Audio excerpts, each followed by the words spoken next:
On va tout de suite passer à un autre Time to, cette masterclass sponsorisée par Meta, vers l'IA en action, de la création à la conversion. Je vous demande d'applaudir Pierrick Dutoit, Country Director France de Meta. Bonjour à vous.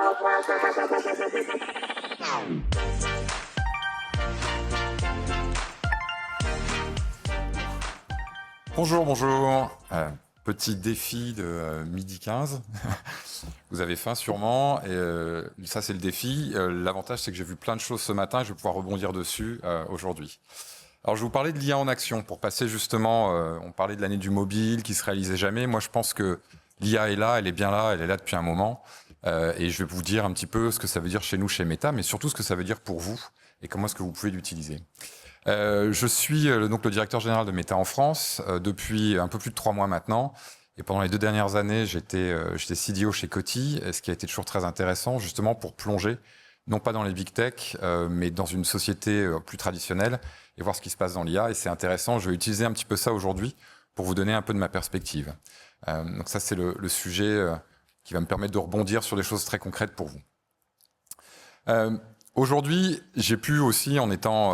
en fait, j'étais chez Meta avant, juste petit secret, j'étais chez Meta avant, je suis parti en 2023, je suis allé chez Coty et je suis revenu chez Meta. Et ce qui est toujours intéressant quand on fait ça, c'est que les gens qui sont dans la société voient les évolutions, mais pas autant que quand moi, je suis revenu au bout de 2 ans et que j'ai vu énormément de choses changer chez Meta. Vraiment, je ne vais pas dire un saut quantique parce qu'on parle d'IA, et donc c'est pas du quantique, mais vraiment quelque chose de différent. Et là, on a... une vision des hommes, des moyens pour vraiment réaliser ça. La vision, c'est celle de ce qu'on appelle la super-intelligence. Alors c'est un terme effectivement un peu important, mais qui veut vraiment dire ce qu'il veut dire, c'est-à-dire mettre à disposition des gens, vous, nous, les utilisateurs, mais aussi les clients, les annonceurs, une super-intelligence qui va vous permettre d'être mieux équipés, mieux travailler, mieux interagir avec plein de choses. Pour ça, il faut des talents, et vous avez vu, il y a eu une course aux talents en IA, et on en parlait... aussi dans la première intervention de EY sur le rôle de la France dedans. Il y a des talents et on a de la chance en France. Chez Meta, nous avons le premier bureau en taille en dehors des États-Unis en termes de recherche en intelligence artificielle, le bureau FAIR, qui a été ouvert il y a 10 ans. C'est ça, quand je vous disais que l'IA, c'est pas si nouveau que ça. Ça fait 10 ans qu'on travaille dessus, mais on en voit évidemment aujourd'hui l'émergence importante. Donc les talents, ils sont là et on est très ravis d'en avoir en France. La dernière chose, c'est qu'il faut, et vous avez entendu des milliards et des milliards, de l'infrastructure qui permet de travailler sur ça. Donc vraiment, le changement que j'ai vu en 2 ans, c'est ce pivot complet sur l'IA, une intégration de l'IA au sein de Meta, des plateformes de Meta et pour vous, pour les clients aussi. Alors, ça nous dit quoi en fait? Ce qu'on dit, alors si je vais reprendre Spider-Man, un grand pouvoir, une grande responsabilité, c'est un petit peu galvaudé, mais c'est toujours intéressant et amusant de dire ça. En fait, on est effectivement une plateforme avec énormément d'enjeux, mais surtout, on est un partenaire majeur de la croissance. Un partenaire majeur de la croissance. Moi, je suis toujours ravi d'accompagner certains de nos clients sur les États-Unis, des marques que je ne vais pas citer ici, sinon ça fera des jaloux, mais voilà, ils nous disent comment est-ce que je peux aller aux États-Unis, et avec nos plateformes, on a la capacité de les accompagner pour aller sur le marché aux États-Unis, faire des choses. Et on a fait des études qui nous ont permis de montrer que Meta, les plateformes de Meta étaient liées à une activité économique sur 235 000 emplois en France, et comme vous le voyez ici, 34 milliards d'activités. Alors, ce n'est pas nous uniquement, mais si on prend les modèles d'attribution, on joue un rôle dedans, et un rôle assez significatif, que ce soit sur les SMB, mais aussi sur les grands groupes. Et ce qui est intéressant de voir ici, c'est que on a parlé aujourd'hui, vous savez, d'incrémentalité, de retour sur la valeur, etc. Et aujourd'hui, on est très fiers de dire que quand on a 1 euro investi sur notre plateforme, en moyenne, vous voyez, vous avez un retour pour l'annonceur de 3,79 €. Mais c'est là que c'est intéressant avec l'IA. Pour les solutions qui utilisent de l'IA chez nous, le retour est de 4,47 €. Donc vous voyez, il y a plus 25%. Donc il y a une incrémentalité intéressante et importante. Et c'est de ça que je vais essayer de vous parler aujourd'hui, un petit peu avec les défis que cela pose pour vous et ce que l'on peut faire avec ça. Alors, ça c'est la slide avec plein de chiffres. Il va y en avoir quelques-unes, mais je vais essayer de vous les traduire et le rendre assez intéressant. Donc, on est effectivement une énorme plateforme. On a plus de 3,5 milliards d'utilisateurs sur nos plateformes. L'IA nous permet aussi de gérer ces plateformes de manière intéressante. Donc ça, c'est intéressant et important.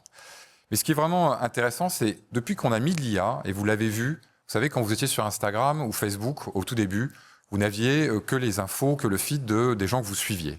Et maintenant, vous avez de plus en plus de recommandations de contenu qui, je l'espère, sont pertinentes. En tout cas, moi, je le vois, elles sont assez pertinentes et les chiffres le montrent.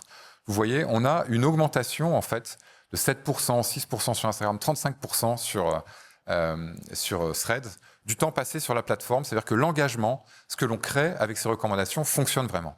Donc ça, c'est la première brique, j'allais dire, de l'IA sur ce que l'on fait.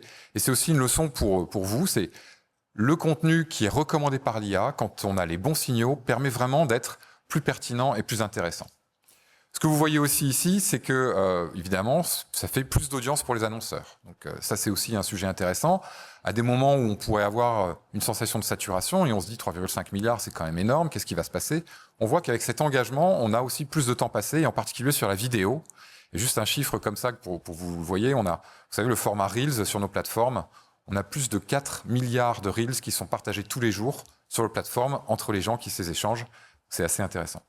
Et puis, plus d'engagement aussi. Donc ça, je vous parlais sur le ROI. Vous voyez les 9% ici qui sont intéressants. C'est sur l'efficacité que vous allez pouvoir récupérer en termes de coûts par conversion et ce qui va être bien meilleur pour vous. Donc, vous voyez, les investissements, c'est-à-dire que les 64 milliards que vous voyez d'investissement, ils servent avant tout à nos plateformes à pouvoir servir quelque chose qui vous permet d'avoir un meilleur ROI, qui va permettre d'être un peu meilleur aussi auprès des audiences.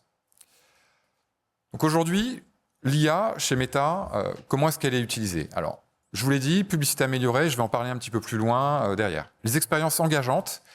Et les expériences engageantes, ici, je ne sais pas si vous avez vu Vibes, qui est la dernière nouveauté qu'on a sortie avec de l'IA générative, ou alors aussi on a Edit, qui vous permet de mieux travailler sur votre contenu. Ces expériences engageantes, vous qui produisez du contenu, et on en parle beaucoup, du contenu organique, il est intéressant de pouvoir utiliser ça, surfer sur ça, parce que, et je reviens sur les chiffres d'avant, c'est plus engageant et vous avez plus d'engagement de vos utilisateurs, de vos followers sur votre contenu aussi. Donc ça, c'est intéressant. Vous avez en bas à droite la partie business messaging. Et la partie business messaging, c'est WhatsApp, bien évidemment. Alors, on peut partir de la base de WhatsApp avec du utility message, OTP, etc. Mais on peut aller beaucoup plus loin et on voit qu'on commence à avoir des expériences avec de l'IA intégrée dans WhatsApp pour aller beaucoup plus loin dans la conversion. Et je vous en parlerai un peu plus loin. On a Meta AI, et aujourd'hui, on a plus d'1 milliard d'utilisateurs de Meta AI. Vous savez, c'est ce petit rond que vous avez sur nos plateformes. Juste comme ça, moi, sur WhatsApp, par exemple, j'ai un fils qui est en train de faire ses études. On aime bien, quand il me pose des questions, il avait un devoir de stratégie l'autre jour. Moi, j'inclus Meta AI dans la discussion. Je dis, tiens, Meta AI, tiens, sur tel sujet, etc. Est-ce que tu peux? Et donc, le sujet est complètement intégré dans la conversation. Je vous le disais, par rapport à la super intelligence et enrichir, on est vraiment dans cet aspect-là. Et puis, vous avez les devices et IA qui sont là. Et ça, je vais en parler un petit peu plus loin derrière. Alors, 3 sujets, 3 axes concrets pour vous sur lesquels je vais plonger un peu plus. Le premier, c'est la créativité augmentée. On en a beaucoup parlé avec la Gen AI. Deuxième, c'est la value creation, la performance, vraiment l'incrémentalité. Et enfin, interaction et engagement. Alors, créativité augmentée. Le sujet de la créa est un sujet compliqué. Quand j'étais chez Coty, c'était un sujet compliqué parce que performance, brand, différentes organisations, etc. Et puis en plus de ça, quand on arrive avec chez Meta et qu'on vous dit « mais regardez, si vous voulez que ça fonctionne sur nos plateformes, il faut que vous ayez beaucoup d'assets, etc. » Donc ça pose un vrai sujet, une vraie complication. Mais en fait, de complications, il y a des solutions derrière qui sont utilisées par certains de nos clients. Et là, je vous prends l'exemple de Mythic, non pas parce que j'y ai travaillé à l'époque et je sais justement qu'il y a un certain nombre d'années, le studio travaillait sur énormément de créa parce qu'on avait besoin de faire tout ça. Aujourd'hui, l'exemple de Mythic, il est là. On a fait avec eux ce qu'on appelle une Reels Villa, c'est-à-dire qu'on a travaillé avec notre Creative Shop chez nous pour aller craquer des concepts créatifs, full IA, pour pouvoir déployer des solutions créatives sur nos plateformes et que ça fonctionne. Et là, vous avez une combinaison de 2 éléments. Un, des idées créatives intéressantes. La première, c'est ce que vous voyez à gauche, c'est associer des contenus qui sont, enfin des choses, un chien et un chat, cornichons et beurre de cacahuète, etc., pour dire que ça peut quand même fonctionner. Et l'autre exemple, qui est un exemple plutôt de rêve. Cet exemple, il est juste pour vous montrer qu'en utilisant des solutions IA, à la fois chez Meta, mais aussi en dehors de Meta, vous pouvez vraiment craquer cette idée du contenu augmenté et pouvoir vraiment réussir ce challenge d'être bien meilleur sur nos plateformes pour pouvoir avoir le ROI dont je vous parlais. Donc, des exemples comme ça, il y en a beaucoup. On pourrait vous en partager plein. Mais c'est vraiment concret, c'est là et c'est pas demain. Et c'est déjà mis en place par énormément de sociétés avec du contrôle et un petit peu d'audace. Performance et value creation. Et là, j'ai une petite requête pour l'année prochaine à l'Alliance Digitale. J'adorerais qu'il y ait des CFO dans la salle. pour qu'on puisse parler le même langage entre les CMO, les CDO et les CFO pour réconcilier ces notions de valeur, d'incrémentalité et de budget qui sont mis en place. Ce qu'on a développé chez Meta avec l'intelligence artificielle aujourd'hui, c'est la capacité pour vous d'être vraiment sur ce qu'on appelle des value proven solutions, quelque chose où vous allez chercher de la valeur. C'est-à-dire, on n'est plus sur du targeting, démo, etc. On va être sur, moi, telle audience, elle a telle valeur, donc je suis prêt à bider sur telle valeur et je vais aller chercher ces audiences-là avec un résultat. Et l'IA va vous permettre d'aller chercher ça. Donc si on prend la créativité augmentée au départ avec cette capacité d'aller scaler votre contenu pour pouvoir vraiment atteindre toutes les audiences que vous souhaitez, et ensuite derrière, votre capacité à vraiment aller chercher les audiences au prix où vous le souhaitez, c'est ce qui va vous permettre de déployer un très bon ROI. Et là, je vais vous mettre juste l'étude de cas sur l'Occitane en Provence. En fait, j'aime bien citer nos clients parce que c'est la meilleure preuve que ça fonctionne, et ils l'utilisent déjà, et c'est déjà en place. Et vous le voyez, sur ce qu'ils ont mis comme objectif, ils ont mis plus 22% de sessions engagées supplémentaires et un taux de rebond largement inférieur. On a plein d'autres cas, effectivement, comme ça, qui montrent que sur ces value proven solutions, c'est vraiment où on va aller chercher sur la valeur. On dit, tiens, moi, cette audience des 18-24 ans, pour moi, elle a plus de valeur, je suis prêt à le bider un peu plus, à aller chercher ça. On a des résultats qui sont vraiment pertinents. Et vous voyez les 25% d'augmentation du ROI que je vous donnais au tout début, entre les solutions non IA versus les solutions IA, quand vous avez 1 euro investi, elles permettent vraiment d'aller gagner sur ça. Et nous, on y croit beaucoup. Et c'est à votre service. C'est là pour ça. Interaction et engagement. Alors, dans l'interaction et l'engagement, je vous ai parlé de l'IA générative et créa pour avoir des solutions plus engageantes sur votre contenu. Mais il y a évidemment, si on va un peu plus loin dans le bas du funnel, sur la conversation et l'engagement de la conversation, c'est ce que vous allez faire avec WhatsApp, par exemple. WhatsApp Business Messaging. Et là, alors, il est intéressant de regarder quelque chose, et je pense que certains d'entre vous n'agissent pas qu'en France et ont un territoire international. Il y a des pays comme le Brésil ou l'Inde où WhatsApp offre encore plus de fonctionnalités et d'intégration dans l'achat et ce que vous pouvez aller y faire.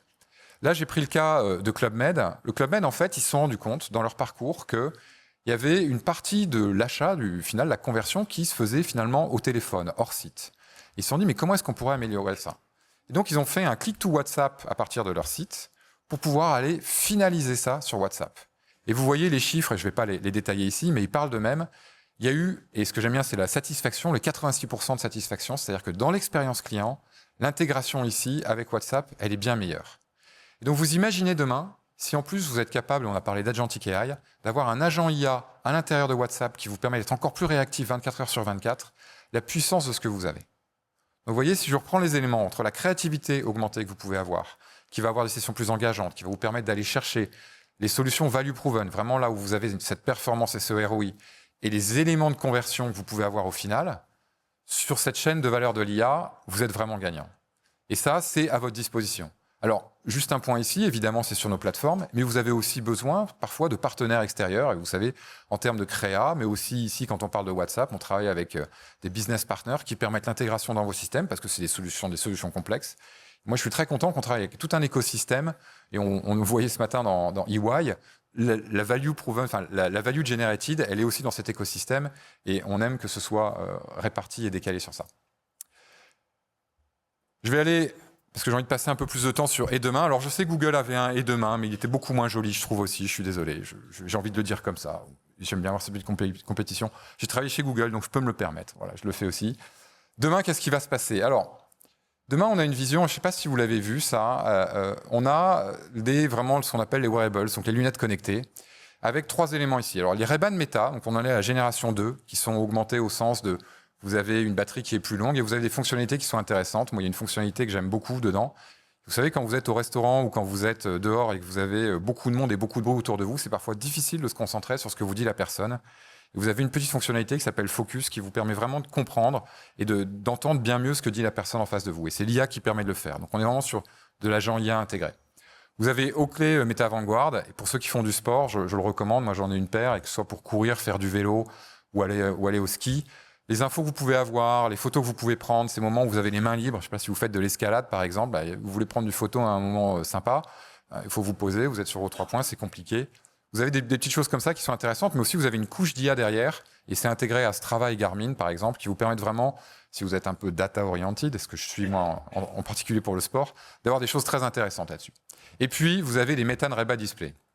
Alors, les Meta Ray-Ban Display, c'est vraiment quelque chose, voilà, je les ai testés, c'est vraiment très intéressant. Et là, ce que je vous présente, c'est ce qu'on appelle le Neural Band, c'est-à-dire que c'est un petit bandeau ici qui vient remplacer la souris, qui vient remplacer votre clavier et qui vous permet d'interagir. Donc c'est pas juste un capteur de mouvement, c'est un capteur de mouvement et d'interprétation d'un point de vue neuronal de ce que vous voulez faire. Et pour que vous sachiez, vous pouvez écrire avec votre main sur une table, et si vous êtes dans WhatsApp, ça écrit directement. J'avoue que c'est une technologie assez bluffante. Et ce que vous avez ici, c'est un petit aperçu de ce que vous allez avoir dans le futur. C'est intégré avec vos lunettes, c'est-à-dire que si vous aviez des lunettes comme ça tous, vous ne seriez pas sur votre téléphone, vous pourriez me regarder tous, et en ayant des informations en plus. Donc, alors la concentration ne sera peut-être pas complètement totale, mais au moins, on pourrait tous se regarder en face, ce qui serait très sympathique. Et vous voyez, par rapport à cette super intelligence qu'on veut avoir avec la connexion entre les humains, parce que c'est vraiment notre mission, on pense que c'est une bonne direction. Et vous voyez ici quelques exemples. Navigation, Meta AI, vous pouvez aussi interpréter ce qu'il y a, vous pouvez faire des zooms, vous pouvez naviguer. Et ça, c'est vraiment, on pense, ce qui va changer beaucoup de choses en termes d'interface homme-machine avec le téléphone et avec de l'agentic AI qui vous permet d'interagir, de parler, de comprendre le monde qui vous entoure. Voilà, j'espère que ça vous a un petit peu inspiré sur les choses qui sont présentes aujourd'hui, qui existent, et sur les choses pour lesquelles il faut vous préparer pour demain. Et je suis right on time, un petit peu comme il faut. Voilà, merci beaucoup à tous.